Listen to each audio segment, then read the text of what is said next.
And suspected in a shooting near a youth football game in Normal over the weekend appeared in court today. Now, 37-year-old Alfonso Davis from Springfield was arrested yesterday and charged with aggravated discharge and unlawful possession of a gun.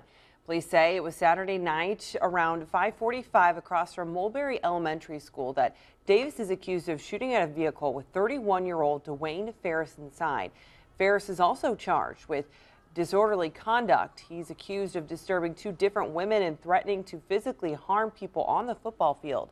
Ferris was released in order to complete community service, but Davis will stay in jail until trial, and if convicted, he faces up to 10 years in prison.